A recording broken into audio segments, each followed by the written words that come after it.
Exclusiva, ¿no? Es una lástima que nos dejemos de verdad arrastrar por este mar de frivolidad, incluyéndome a mí. Ahora les propongo otros temas aquí en El Espejo.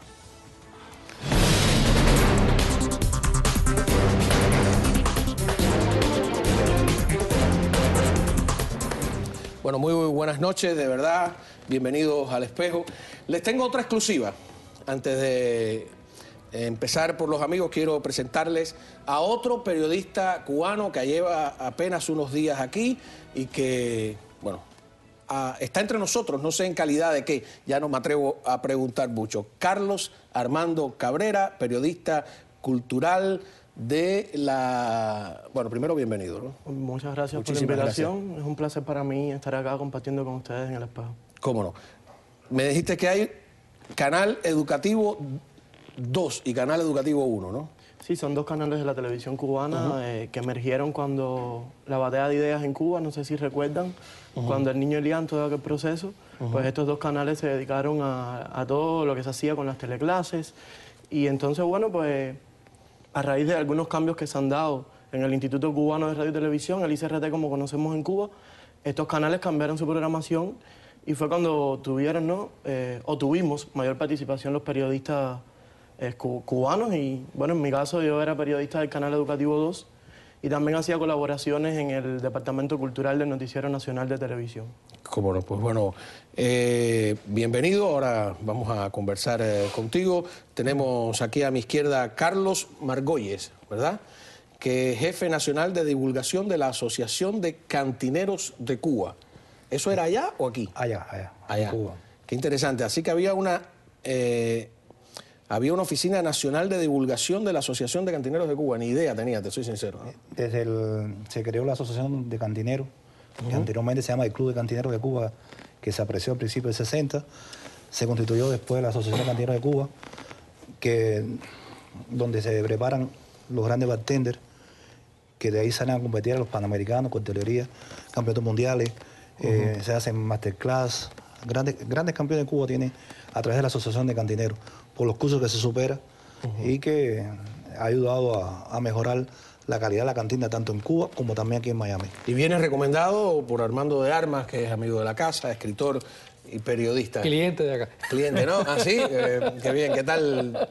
No, buenos tragos. Tiene buenos tragos. Un buen toque con la mezcla. Oye, Cantinero de Cuba es una canción que compone un argentino, ¿no? Qué curioso, ¿no? Por lo menos 2 o 3 de las grandes canciones de la nostalgia del exilio cubano son de argentinos. Vamos a hablar de las cantinas que están resurgiendo en Cuba y tenemos algunos videos. Pero antes, yo quiero... Carlos, no eres el primero. Estoy un poco sorprendido porque en el último año hay una verdadera fuga masiva, relativamente masiva por supuesto, pero numerosos periodistas jóvenes, talentosos, que están decidiendo dar el salto y venir aquí. ¿Por qué? ¿Qué está pasando? Si tú sabes algo, cuéntamelo, por favor. Bueno, yo quizás no tendría la exclusiva de explicar qué es lo que está sucediendo. Todos conocemos la realidad que impera en Cuba, no solo en el sector del periodismo, sino en todos los demás sectores, en la medicina, en la economía. Y yo creo que no solo somos los periodistas los que queremos dar el salto a Miami, y no por decir Miami, sino al resto del mundo.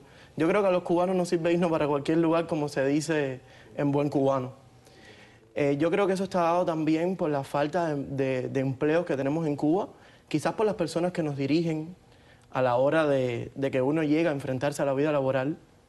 Y entonces, pues, los periodistas, desafortunadamente, tenemos escasez de recursos para trabajar. A veces no podemos decir las cosas como son. Y entonces... ¿A veces pues, solamente? Bueno, es que eso es relativo. En mi caso, a mí nunca nadie me impuso lo que yo podía o no podía decir. Yo trataba de ser... ¿Tú podías decir lo que es obvio, que eso es una dictadura de medio siglo en algún medio de Cuba? La palabra dictadura no la podíamos decir. Es una palabra que está vetada dentro del periodismo cubano. ¿Cuál podían decir? A la hora de referirnos a la dictadura podíamos decir el gobierno, el Estado, sí, la revolución.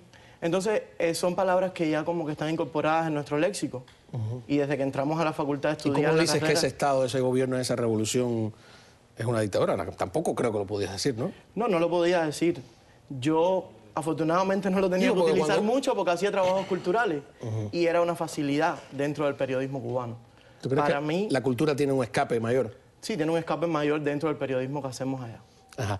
Ahora, no, yo no quiero agobiarte ni... Al otro día yo dije que mucha gente me pide que, ¿no? que trate que a lo mejor con cierta dureza a las personas que están quedándose, si fueron periodistas, como cómplices, etcétera. Yo no me siento fiscal ni me siento juez, pero sí tengo curiosidades, ¿no? Y hay que escuchar todo. Cuando tú hablas o cuando hablas, a ver si me ayuda aquí en eso mi amigo Armando de Armas, los más viejos suelen decir algo que es cierto. En tus palabras, por ejemplo, falta una palabra que no es que uno quiere que tú la digas por compromiso, pero que los que salieron al principio la notan. Es la que falta la palabra libertad. O sea, cuando tú dices yo salí porque el trabajo estaba incómodo, no tenía facilidades, casi parece que te estás describiendo como un refugiado económico. ¿No sentías tu falta de libertad? Con sinceridad, no me vayas a No, responder yo soy muy sincero. Ante todo, soy cubano. Yo creo que todos los que estamos aquí somos cubanos y sentimos en el corazón ese pedacito que nos toca de cubanía, de sentido patria en lo que se llama a la isla Cuba. No sé si me hago entender. Pero como Sí, decía sí, Martí, el amor a la patria no es el amor ridículo a la tierra, que nos oprime, ni a la sí. hierba que pisa en nuestras plantas, ¿no? Sino el odio invencible a quien lo oprime y el rencor eterno a quien la ataca, A quien ¿no? ataca, ajá. Sí, a mí sí me faltaba libertad en Cuba para poder ejercer mi profesión al 100%. No digo que no. Pero vuelvo y le repito. Esa no es la razón por la que te quedas. Esa no fue la razón. Es que mi historia es un poco... Distinta. Porque yo me fui de Cuba realmente porque tuve problemas en el trabajo. Después de estar 6 largos meses sin cobrar los 12 CUC o los 15, no recuerdo cuánto era exactamente, pues me dijeron un buen día, no puedes seguir acá con nosotros en el ICRT porque tienes una sanción en el expediente. ¿Y de qué? ¿Qué era la sanción? Es que cuando yo me gradué, yo fui a trabajar a la Universidad de las Ciencias Informáticas porque yo era de provincia, yo soy de Aguajay, en la provincia de Santi Espíritu. Entonces, como todos los guajiros que llegamos a la capital a estudiar, no quería regresar. Además, tenía que dar un viaje de 60 kilómetros todos los días desde Aguajay hasta Santi Espíritu para trabajar en el telecentro de mi provincia. Y había hecho prácticas en esta universidad, que como era una universidad de nuevo tipo, tenía un estudio moderno de televisión y toda esa serie de cosas. Allí la directora que nos dirigía era médico veterinario. Usted se puede imaginar que un médico veterinario dirigiendo un equipo, en mi opinión, muy calificado de periodistas, de comunicadores, sociólogos, todo un equipo multidisciplinario, pues no tenía las mismas competencias, no pensaba como pensábamos nosotros. Entonces, yo a veces no admitía que me podía decir que mi trabajo estaba mal. ¿Y que si te fuiste a La Habana? No, eso radica en La Habana. Eso radica Yo lo en que La quería Habana. era salir.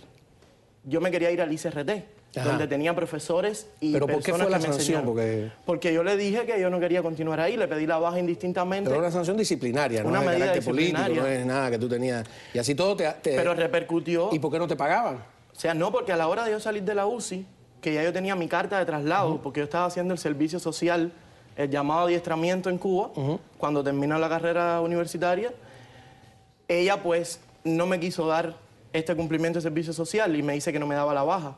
Y yo decidí no volver más.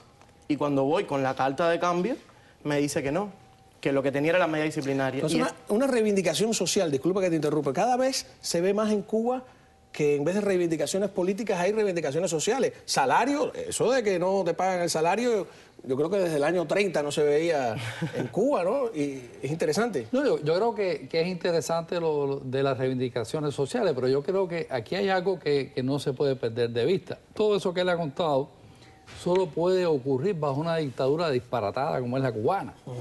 Es decir, que un periodista gane eso que ganaba, que tenga que supeditarse a cosas que son eminentemente burocráticas y tontas, que no son más que el control que ejerce una dictadura, no ya sobre un periodista, sino sobre la población en general. Es decir, él puede darle nombre o no decirlo, a lo mejor no se da cuenta, pero no tiene que darse cuenta. Él es, en definitiva, una víctima también de una dictadura y de la falta de libertad que hay en Cuba, no a los periodistas, la falta de libertad que hay a la ciudadanía en Cuba en general. O sea, en Cuba no hay libertad para nadie, ni los periodistas, ni los médicos, ni ni las personas que viven sobreviviendo, los cuentapropistas. Ahora mismo en Bayamo lo tú puedes ser también víctima y no percatarte o percatarte a medias. Pero no te digo que no te estamos juzgando. Sí, déjame ver cómo meto la cantina en... pues va a ponerle un trago a la conversación, ¿no? También la falta de libertad en los bares existe. No, pero ahora hay un resurgimiento, que es lo que te quería mostrar, por eso la gente creía que Justin Bieber estaba en La Habana, de bares y cantinas que antes estaban ahí sin tanto rollo, ¿no? Vamos a ver.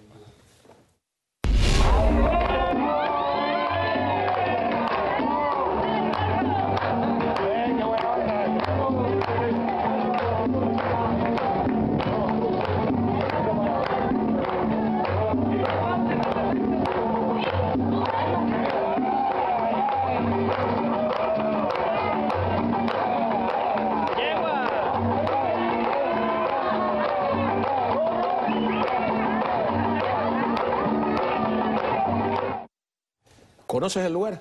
Sí, el Museo del Ron, Habana Club, en La Habana Vieja, en la Avenida del Puerto, ¿no? Si mal no Avenida del Puerto. Ahora, fíjate qué uno de los interesante, lugares ¿no? más emblemáticos de la coctelería cubana.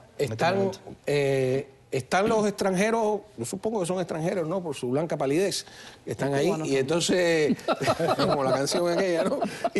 Y entonces, a la pobre, y a la otra no lo es porque anda con una java. Yo no he visto un turista con una java de mandado, ¿no? Que la hacen entrar y es un poco como que traspasas un mundo de espejos, ¿no? Un mundo de espejos, exactamente. ¿Qué pasa también? Lo que estábamos hablando ahorita, la falta de libertad que hay en Cuba. La mayoría de estos lugares están dirigidos por oficiales del Ministerio del Interior, que no saben nada del sistema gastronómico, ni de coctelería, ni de comida, pero los ponen a dirigir eso ahí. Porque son miembros del Consejo de Estado, como pasaba en mi caso. Tienen el título universitario más grande que son militantes del partido. ¿Cómo que como pasaba en tu caso? O sea, la persona que me dirigía a mí cuando yo fui egresado de la universidad, les repito, era médico veterinaria. Pero esta persona era de confianza porque provenía del Consejo de Estado. O sea, era alguien a quien le podían dar la jefatura. Sin embargo, otros compañeros competentes que ya estaban allí, de mucho prestigio dentro del periodismo cubano, que también pasaron por lo mismo que yo, se tuvieron que ir de allí, de la UCI, precisamente por culpa de esta señora. No les dieron el mandato, ¿no? O no les dieron la dirección del lugar.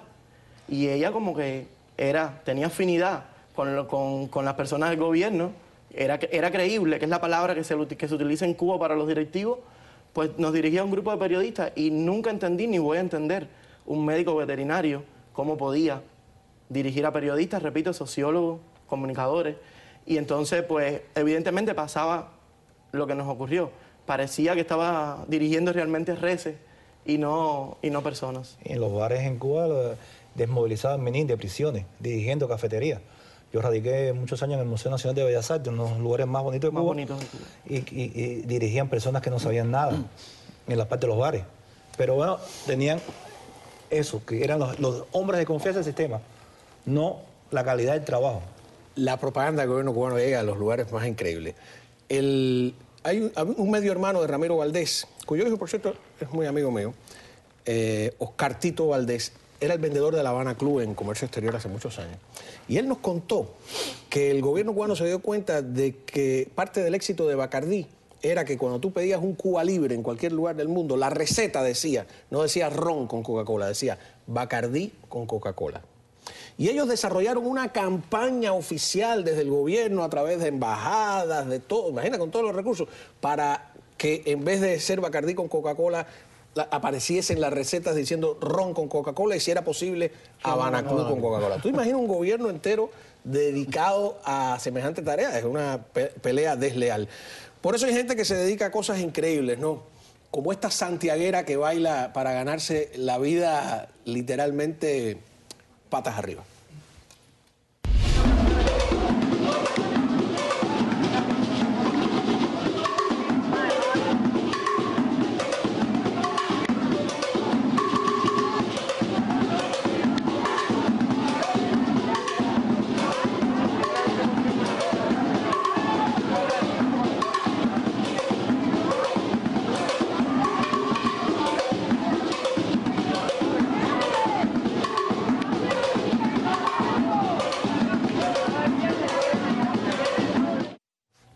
Me dice que este es un personaje conocido y clásico de Santiago de Cuba, que anda mucho por la calle Enramada, por el Parque Césped, que está ahora frente al Hotel Casa Grande, que ahora cumplió 100 años el hotel ese. ella siempre anda bailando para buscarse el sustento atrás de los turistas. No solamente ella, mucha gente en La Habana también que hacen eso. En La Habana Vieja, camina por La Habana Vieja y ves el del tabaco, la vestida de santera, la que te tira las cartas, todo para sacar, aunque sea los 2 o 3 seducciones del día, sin contar las famosas lecheras. ¿Qué cosa es una lechera? Una lechera son personas que salen por toda La Habana Vieja con un niño de brazo, que lo alquilan, y cuando están... ¿Que alquilan al niño? Al niño, a los que tienen de menos de 3 años, y cuando pasan por un turista, pellizcan al niño para que llore, y cuando le dice qué le pasa al niño, el turista, cualquier turista español, no, es que el niño no tiene leche. Y entonces el turista se lo compra en la tienda. Y después un revuelo, vuelven a devolver el paquete. ¿Es una cosa conocida? No es conocida en La Habana Vieja, existe en La Habana Vieja. Yo realmente no lo conocía. Sí, esa zona sí he visto a las personas por Obispo, por ejemplo, en la calle Obispo. Todos sí son he de visto raza negra. Sí. ¿Cosas como esta aparecen niños. en la prensa y la televisión cubana? No, No. evidentemente no. Ahí es donde podemos hablar de censura periodística dentro de la televisión cubana. Es cierto que existen este tipo de cosas en la calle Obispo. Por lo menos en La Habana. En la zona frente al Museo de Bellas Artes. Sí, por ahí por el Hotel Inglaterra, el Parque Central, el Malecón. Son zonas dadas a esto por la afluencia turística que tienen. Pero, por ejemplo, yo como periodista en Cuba no podía pedir una cámara para ir a hacer eso. A mí me asignaban una cámara para ir a hacer el reportaje de interés para el canal en el cual yo laboraba. Y entonces sí, estas cosas ocurren. No sabía que había que darle el pellizco al niño. Esas cosas no las domino muy bien.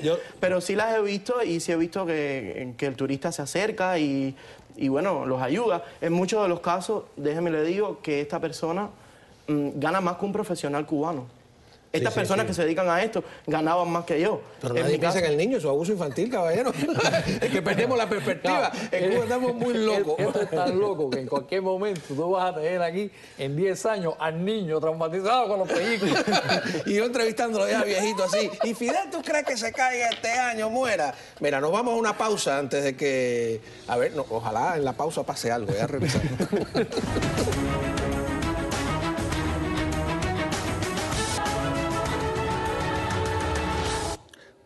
Bueno, estamos de vuelta, que yo estoy un poco fascinado, ustedes me disculpan, con Carlos Armando Cabrera, ¿no? Pues, muchacho joven, trato de entender, ¿no? Porque ya llevo 27 años fuera de Cuba, ya casi soy un exiliado histórico, es una cosa increíble, ¿no? Con la pedantería que llevé aquí al exilio y hablaba de la juventud y de no sé cuánto, y ya me estoy...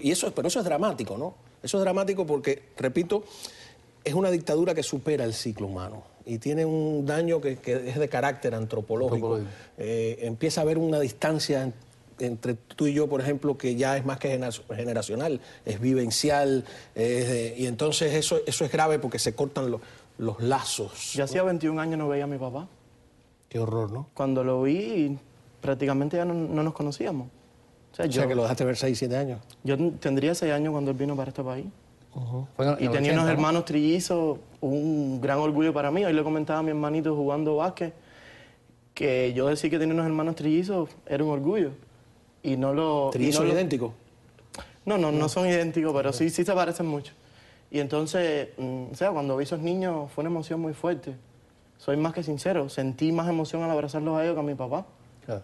Y es una historia bastante dura debido a eso que usted hablaba, a la separación que existe entre Cuba y Estados Unidos, entre Cuba y Miami, que estamos más cerquita, y es una separación tan corta y a la vez tan grande que es inexplicable a veces para los seres humanos. Eso es lo que yo quiero que entienda el público, que detrás de las preguntas políticas, detrás de las inquietudes ideológicas, hay siempre una historia familiar. Yo creo que Carlos Varela lo dice en una de sus canciones. No, hay un drama personal. Siempre se esconde algo en el corazón. Claro que sí, ¿no? Así que nada, bienvenido. Pienses como pienses, eso es lo importante. Yo creo que esta mesa, yo lo que estoy tratando es de convertirla en un lugar de encuentro, pero donde podamos decir cada uno lo que piensa, porque si no, no vale. Exactamente. ¿Y qué trago le ponemos a la mesa? ¿Cuál es el trago cubano por excelencia? El daiquiri. ¿Seguro? Seguro. Los de Bacardí van a decirte que Cuba libre es. Pero ese daiquiri... Y yo me anoto. El daiquiri existe por Bacardí. Bueno, el trago ausente de Cuba. El trago ausente. La gran mentirita. Regresamos aquí en El Espejo.